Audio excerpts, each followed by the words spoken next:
Over the past 30 days, I've managed to lose a ton of belly fat. I mean, just look at this picture of me literally at the start of the year, and then this picture of me I took about 2 days ago. I'm trying to lose belly fat because I really want to get a six pack. And I think right now I've got like a kind of decent 4-pack, but I'm going to be totally honest with you.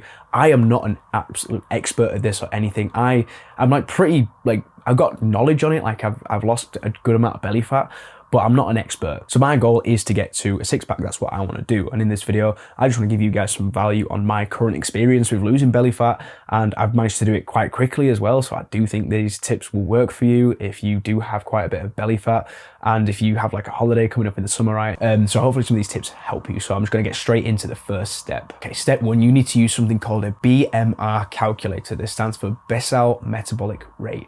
And this is going to work out how many calories you burn every day if you were to just sit down and do nothing, right? If you just woke up and stayed in bed and then went back to sleep. This is how much calories you would burn with your brain functioning, with your organs functioning. And I'll link in the description the calculator that I use online, but you literally just put in your height in centimeters and your weight in kg, your age, your gender, and your activity levels. And it's basically going to give you an idea, like a number that's going to basically say, if you just eat this amount of calories in the day, you won't lose weight, but you also won't gain weight. Okay, so now that you've got that number in your head, what we need to do is we need to put that into an app called MyFitnessPal. You've probably heard of this before, but just download it. It's totally free. And you can literally just go into the settings and then go to goals and then go to your current weight and what you want to weigh. Okay, so if you weigh like 80 kg right now and you want to go down to like 75 kg, like that might be the belly fat is like quite a fat. Obviously you just want to lose weight. So you could go down to like 75 kg and say you want to lose like 0.2 or 0.5 kg per week.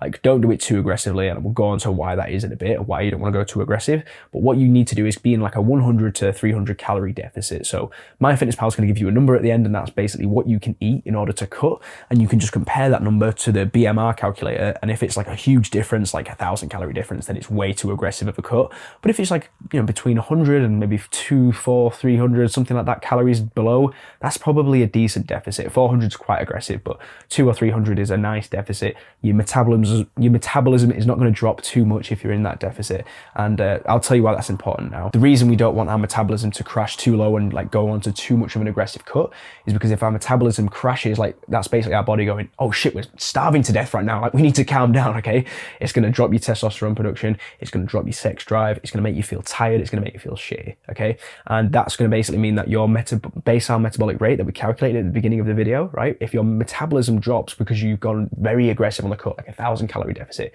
you lose a lot of weight in the beginning, but your body's going to compensate for that by bringing your metabolism down.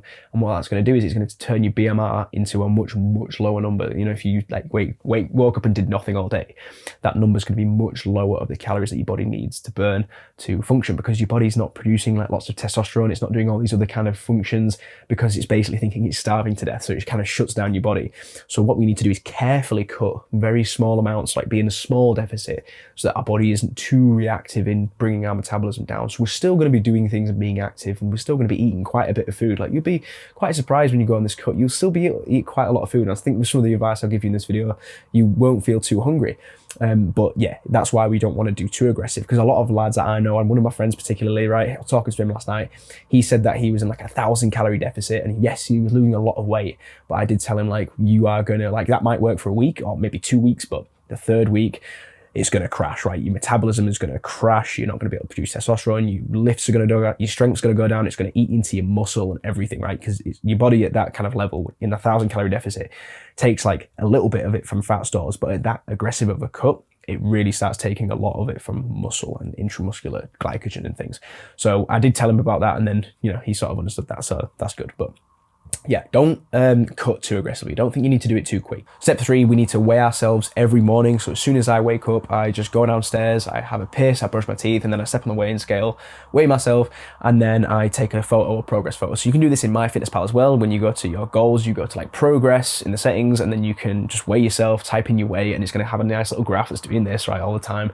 And then you take a progress photo of yourself in the mirror, right? And you just do the same pose. Don't try and flex your bicep. Don't do anything like, because you need it to look the same as what it did at the start of the cut, right? So you're just gonna stand up straight and just take a photo, okay? Don't try and tense or anything like that. Just be like totally honest about your physique, okay? And what you're gonna find from weighing yourself is that even though you're in a cut, like a calorie deficit every day, your weight's kind of going to be like down one day and then it'll shoot up the next day and then down again, down again, down. Don't worry about this too much. This is just like water weight fluctuations, right? So if you've had quite a lot of water one day, your weight might be lower, but if you had like barely any water the other day, your actually weight might be higher. I'll explain why that is at the end. There's a little bonus tip at the end that I'll give you, but I'll explain why that happens. But yeah, your weight's going to fluctuate massively. But the point is, over like 4, 5, 6 weeks, it might fluctuate a lot, but overall the trend is going down towards the goal. Okay, if it's not, then you need to reevaluate what you're eating. And that leads me on to step 4, which is we need to track our calories. Obviously, I don't know if I already mentioned this briefly, but yeah, MyFitnessPal, we're going to put all our information into there. It's going to tell us what we can eat, and we need to track our calories, okay? We need to be very, very strict, track everything. The weighing scale is your best friend, right? Get a scale, get a plate on top of there, put your stuff in there, right? And biggest tip I can give you with this is keep your meals very simple. If you start having loads of different ingredients, try to make all these fancy different like cool meals that look really interesting, right? I get that, can be tasty, whatever, but it's gonna be hard to track everything. I literally just have like steak, cook it, put it on the weighing scale, okay? Eggs, cook them, put them in a bowl, right? Track it. Easy. It's super easy to track. So keep your meals simple and just be very, very strict about tracking your calories. It's basically impossible to lose weight. I've found from my personal experience, it's impossible without tracking your calories. I can't do it. You need to do it. Okay, step 5 is cut out your carbs. Okay, so what I've done over this past 30 days of cutting, and what's made me lose quite a lot of body fat and quite a lot of like kind of size in general, I guess, is cutting carbs. Because when you have carbs, you retain a lot of water, which can help you be stronger, but it can make you look kind of puffy and fat, right? And you want to get that lean kind of look where you look a bit nicer and more toned, okay? So what I would recommend doing is cutting out carbs. I've been on the keto diet now. I did a video about the keto diet that I'm on, and it's been super helpful for losing weight. And there's a good thing about the keto diet as well, which I'll give you now as a tip. Not many people talk about this, is something called the thermogenic effect. And the foods that you eat on keto diet, like fats and protein, are very thermogenic, especially the protein. So like things like red meat and fish and chicken and like all the protein meats. They're very thermogenic, which means that when your body's digesting them, it takes a long time to digest, and it also takes a lot of energy to digest. So you're actually going to burn the most calories possible from just digesting food alone. Like your body has to really work to digest the food, and that means it's in your system for longer, and that means you don't get as hungry as quick. So when I eat food, I can eat a lot of fucking meat, and it works out like 700 calories. I've eaten a huge bowl of meat and eggs, and it's like 750 calories, and I can just have that at like 12 o'clock and then not have to eat till like 7 o'clock at night because I'm literally just not hungry. But when you eat carbs and you eat sugars, you get the insulin spike and you get the sugar spike, and you get like, well, you know, when you've had chocolate or bread or something, or rice or pasta, you will literally be full for about 2 hours and then just hungry again. I've had this where, like, in my life, I've been eating carbs my whole life, right? And I can just eat and eat and eat and eat and eat and just eat a fuck ton of food, right? But as soon as I went onto the keto diet and I was just eating meat, I'd have a huge bowl of meat, and then that was it. I wasn't hungry for the rest of the day, right? And it's super easy to lose weight if you can cut out the carbs, because the carbs spike your insulin so much and it makes you so hungry and addicted to wanting to eat more carbs. So that is another huge tip I can give you, is just cut out carbs from your diet. It's going to be hard, mate, but just cut them out. You're going to see so much progress, and you're going to lose a lot of water weight as well. But I'll go on to the tip at the end on what you can do about that, because we don't want to lose, like, we don't want to be dehydrated. Okay, step 6 is do time restricted feeding or intermittent fasting. This has been really helpful for me as well to lose belly fat. The only way your body loses fat is by a process called lipolysis. And what this means is lipolysis is where your body is going to take fat cells and turn them into free fatty acids. And free fatty acids are what is used to fuel your body, and it's turned into like glucose for your body for your cells to use, right? It's very sciencey and all this, right? So your body turns the fat cells into that, and that's what your fat stores are for. So if you're very fat, and then you were taken out of your house and wrapped up in some chains and thrown out into the forest, and then you managed to undo the chains, and you were just in the middle of nowhere in a forest in like fucking Romania or something, no civilization around you, and you started to starve to death, then your body would be like, oh shit, we're starving to death. It's like 2 weeks since we ate. And it would start going into your fat cells and start doing lipolysis and breaking down the fat cells into usable energy for you to like continue living, right? Until you ran out of fat and then died, right, of starvation. But basically that's lipolysis. And what we need to do to get into that state, the only way your body can get into that state is when your body has no energy in its system in terms of like from external food, okay? So if you're eating breakfast, lunch, dinner, breakfast, lunch, dinner, every day. You're eating 3 times a day. It might be quite difficult for you to actually lose fat. Like, you might be able to lose weight when you're on a deficit, but it's going to be very slow. If you want to kind of do it more quick, then what I found has been super helpful for me is waking up, not eating any food until about 1 or 2 o'clock in the evening, and in the afternoon, sorry. And that's like been super helpful for me, because I've just seen the progress from it. You know, I've seen like the weight loss from it, and it's been good, the fat loss. Because when your body actually doesn't have any energy inside, no glycogen stores, it has to start doing lipolysis just to function. Like, it's the second law of thermodynamics, right? Your body can't actually function without energy from somewhere. Like, it's literal, physical impossibility to not like start losing fat cells if you have no energy in your body. Tip 7 is to progressive overload the abs. Now, this is more if you kind of looking to get like a 6-pack, like what I'm trying to do, right? Unless like, this isn't really gonna like, this isn't gonna make you lose body fat, right? I'll be honest, this isn't a workout that's gonna like target the body fat, right? You can't target fat, but it's gonna target the abs, and it's gonna make them more visible. And then even if you do still have some belly fat, at least you might have some like abs protruding out of there. So target them, and the best way to do this is by far the cable crunch, okay? So get on the cable stack machine, get the rope on the side of your heads, right? And go onto your knees, and then just crunch downwards and blow out air when you crunch to the bottom, and breathe up, and then blow out. You can watch videos, right? I'll be honest, I've not filmed myself in the gym doing the cable crunch, so I'm gonna have to just like, just trust me on it and go watch someone. Just type in cable crunch, man. Like, you'll find someone doing a cable crunch, but this is by far the best way to train your abs.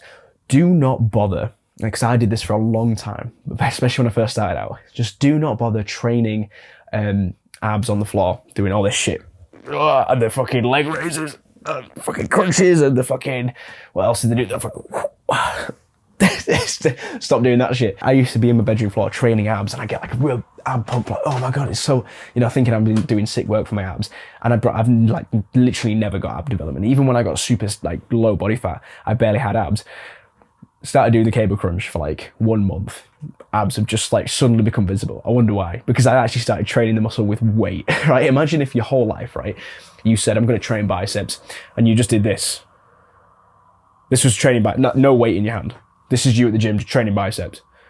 Of course your biceps not going to grow. And then you suddenly put a dumbbell in your hand and you're like, oh shit, this is how you train biceps. Like, that's what I was doing my whole life, just doing that for my abs.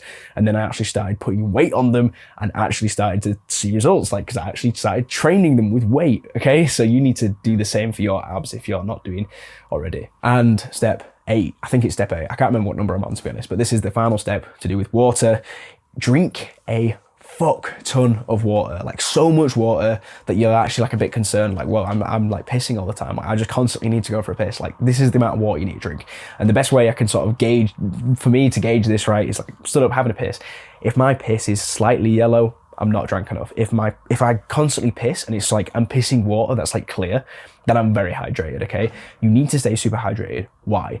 If you are very dehydrated, right, then your body is going to think, oh shit, we're about to like literally die of thirst. And then it's like, we need to hold on to all the water we've got and hold it for as long as possible. So when you're very dehydrated, your body has more water in it, and it makes you look kind of puffy, and it makes your belly kind of look a bit fat, right? And the abs have like no longer have that separation, and you kind of look a bit flat, right? That's because your body's full of water, because it's scared that you're dying of thirst because you've not drank enough water. Whereas when you drink loads of water, like a lot of water, and you're constantly pissing, your body's like, whoa, we've got like loads of water here, like, whoa, this is fine, like, we don't need any water in the muscles, we've got plenty coming in. And then it just releases, and then you can actually look more lean with less fat on your belly and less fat on you in general when you drink lots of water. It sounds counterintuitive, but trust me, this is exactly how it works. And you can look it up, and you can look the science up on this if you want, right? I'm not bullshitting. I've researched into this shit, mate. So just drink loads of water. Okay, I'm looking at my notes here. I think that was about everything that I've learned over the past 30 days of losing belly fat. Again, it's been super successful, but again, I'm not there yet. I probably will make another video when I have got like a full nice 6-pack, right? And I'll teach everyone how to get a 6-pack. I don't really want to teach people how to get a 6-pack yet, because I don't have one myself, but I do know how to lose belly fat because I've been losing belly fat recently. So hopefully some of these tips were helpful. Hopefully you got some value out of this video. And yeah, this is quite a long video. I think I'm at the 22-minute mark now, so this is a long ass video. But if you got this far into the video, thank you so much for watching. You clearly like my kind of content, so it really help me if you commented and help the algorithm out, give it a like, whatever, because this has been quite a long one to film. But yeah, thank you so much for watching, bro. Remember, just keep improving yourself every day, and I will see you in the next one. Bye.